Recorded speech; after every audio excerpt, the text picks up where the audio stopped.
बाकी हजूरी में हैं और आज हमें खुदा के कलाम की ज़रूरत है। हालेलुया, हमें खुदा के कलाम की ज़रूरत है।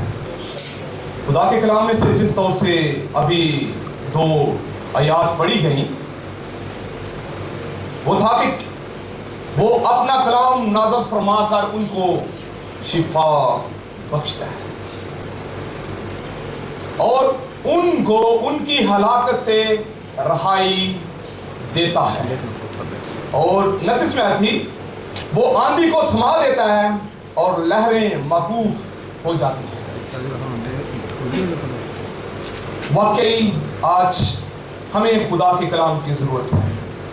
आज का कलाम उन लोगों के लिए जिनकी ज़िंदगी के खिलाफ तूफान है, उनके लिए जिनके खिलाफ दुश्मन चारों तरफ से आ रहे हैं, उनके लिए जो अपने दुश्मनों के अंदर घिरे हुए हैं, उनके लिए जो जंग के अंदर है, और वो जिनका कोई दुश्मन नहीं है, उनके लिए आज का कलाम है। हालेलुया। आज खुदा अपने कलाम को नाज़िल फरमा के शिफा बख्शेगा, क्योंकि उसके कलाम के अंदर जिंदगी है। उसका कलाम है जो तब्दील करता है, उसका कलाम है जो रास्ते तब्दील कर देता है, उसका कलाम है जो बीमारी को उड़ा देता है और तंदुरुस्ती को ले आता है।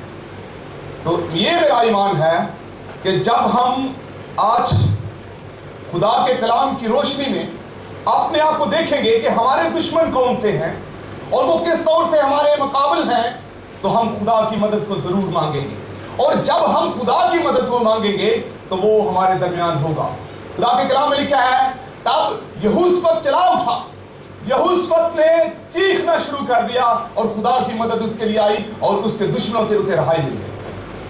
मेरे साथ खुदा के जिंदा कलाम में से तवारीख की 2 किताब उसका 20वां बाब अपने सामने खुला रखें, ताकि आपकी निगाह खुदा के कलाम पर रहे और आपका ध्यान और आपका दिल खुदा के उन अल्फाज के ऊपर जो खुदा की पाक रूह की कुव्वत और कुदरत के वसीला से मुंह से निकलते हैं, क्योंकि ये कलाम आज यकीनन हमारी जिंदगी के लिए फायदामंद होगा। ये आज हमें हमारे दुश्मनों से रहाई देगा, हमें ब्रेक थ्रू मिलेगा। जिनको ब्रेक थ्रू की जरूरत है, जिनको पेशरफ्त की जरूरत है, जो आगे बढ़ना चाहते हैं, जो अपनी जगहों पर फ्रीज हो चुके हैं, जो मुंजमद हैं, वो आगे बढ़ना चाहते हैं, उनके लिए ये कलाम है। कलाम पर ध्यान रहे, खुदा के कलाम पर ध्यान रहे, ये आपको बरकत देगा। यहोशपत को अगर आप पहले बाब से शुरू करें तो लिखा है, उसके बाद ऐसा हुआ कि बनी मोआब और बनी अमून, उनके साथ बाज अमूनियों ने यहोशपत से लड़ने को चढ़ाई की। यहोशपत को एक बहुत बड़ी जंग का सामना था। दुश्मनों ने मिलकर यहोशपत का नुकसान पहुंचाने, उसे शिकस्त देने के लिए उस पर धावा बोल दिया।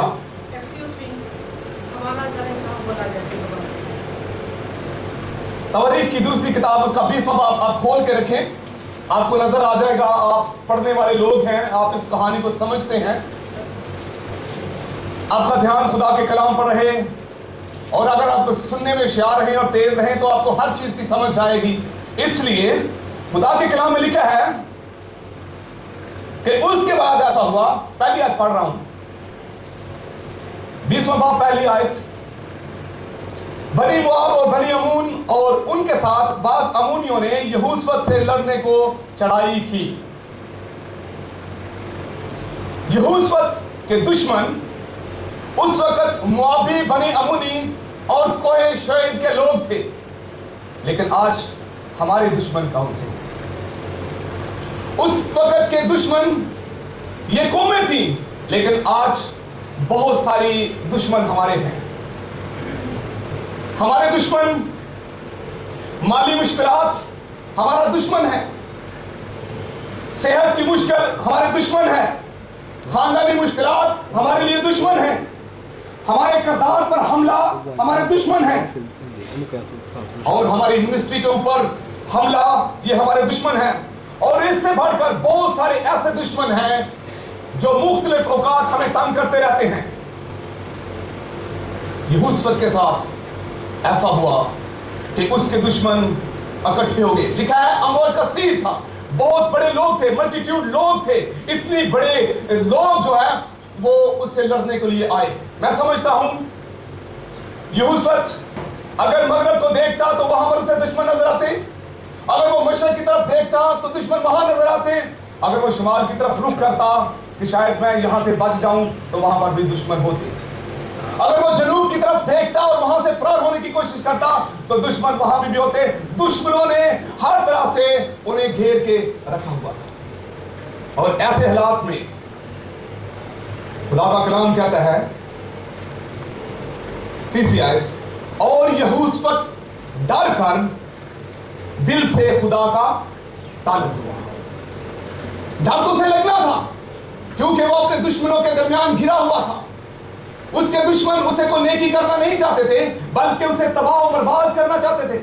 वो उसकी जान के दुश्मन थे, वो किसी तौर से उसे पूरे तौर से नुकसान पहुंचाना चाहते थे। इसलिए वो डर गया और डर के अंदर उसने काम क्या किया कि वो खुदा की तरफ राग़ब हो गया। बाज़ दफा हम डर और खौफ के अंदर होते हैं और इसी डर और खौफ की वजह से हमारा ख्यालात बदल जाते हैं, हमारा रुख तब्दील हो जाता है, हम किसी और तरफ से उम्मीद लगा लेते हैं, हम दूसरी तरफ से मदद को पुकारना शुरू कर देते हैं। हम अपने बहन भाइयों, अपने अजीजों कारब और दूसरी तरफ मदद को चाहते हैं कि हमारी कुम्मत हो।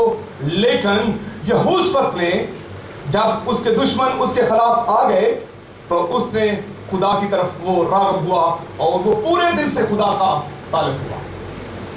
और जब वो खुदा का ताल्लुक हुआ तो उसने एक काम किया, लिखा हुआ है, और उसने सारे यहूदा में रोजा की मुनादी की। ये एक पॉजिटिव काम था। जब उसके दुश्मनों ने उसे तंग करना शुरू कर दिया, जब उसके मुखालिफ उसके खिलाफ आए तो उसने इस डर के अंदर पैरालाइज नहीं हो गया, वो मफलूज नहीं हो गया, क्योंकि ये जो खौफ है ये हमें मफलूज कर देता है, हमारे ज़हनों को मफलूज कर देता है, हमें सोचने और समझने से बेकार कर देता है और ये हमारे ज़हन के ऊपर कंट्रोल कर लेता है जब हम डर और खौफ के अंदर होते हैं। खौफ इब्लीस का बहुत बड़ा हथियार है। ये ऐसा बड़ा हथियार है जिससे वो बीमारियों को, कमजोरियों को, डिप्रेशन को और जबर, फिक्र, परेशानी को हमारी जिंदगी के अंदर लेके आ जाता है। ये हमारी खुशी को छीन लेता है और यही खौफ है जो हमारी ज़हनी और जज्बाती और हमारी रूहानी जिंदगी को अपने कब्जा के अंदर ले लेता है। खौफ बहुत बड़ा दुश्मन है हमारा और जब हम खौफ से रहाई पा लेते हैं तो हम बच जाते हैं। खौफ, मैं यूं कहूंगा कि ये इब्लीस का एक बच्चा है। जब तक ये हमारी जिंदगी के अंदर बढ़ता रहेगा हम खुदा से दूर होते जाएंगे और हम खुदा पर ईमान रखने से कासर रहेंगे, हमारा ईमान कम होता जाएगा। खौफ जब हमारी जिंदगी में बढ़ जाता है तो हमारा ईमान कम होना शुरू हो जाता है। जब हमारा ईमान अंदर बढ़ना शुरू हो जाता है तो फिर खौफ हमारी जिंदगी से दूर होना शुरू हो जाता है। इसलिए इब्लीस खौफ हमारी जिंदगी के अंदर पैदा करता है और यही उस वक्त उसके दुश्मनों ने उसके दिल के अंदर खौफ पैदा कर दिया और उनको देखने के बाद से उसके दिल के अंदर खौफ आ गया और उस खौफ के अंदर वो खुदा के ताल्लुक हो गया पूरे दिल से। खुदा के कलाम में लिखा है, यहूसफत डर कर दिल से खुदा का ताल्लुक हुआ और सारे यहूदा में रोजा की। जब हमारी जिंदगी के अंदर डर होता है, जब हमारे दुश्मन बीमारी हो, चाहे माली मुश्किलात हो, चाहे जॉब की प्रॉब्लम हो, चाहे खानदान के अंदर, बच्चों की जिंदगी के अंदर, या हमें आइंदा आने वाली जिंदगी के लिए कोई खौफ है तो हमें खुदा के पास उसके ताल्लुक होने की जरूरत है। हमें रोजे के लिए, दुआ के लिए अपने आप को तैयार करने की जरूरत है और यही यहूसफत ने किया। मैं समझता हूं एक ईमानदार ऐसे हालत में ऐसा ही उसे करना चाहिए। इससे अलग अगर कोई कुछ करता है तो वो समझता हूं कि वो आगे सर्वाइव नहीं कर सकता। यहूसफत ने रोजे की मुनादी की और पूरे यहूदा के अंदर, और लिखा है खुदा के कलाम में, बनी यहूदा खुदा से मदद मांगने को इकट्ठे हुए, बल्कि यहूदा के सब शहरों में से खुदा से मदद मांगने को आए। सब इकट्ठे हुए, एक सोच होकर, एक ख्याल होकर, क्योंकि उनके खिलाफ एक बहुत बड़ी जंग थी। उनके दुश्मन बहुत बड़े थे, वो तादाद के अंदर बहुत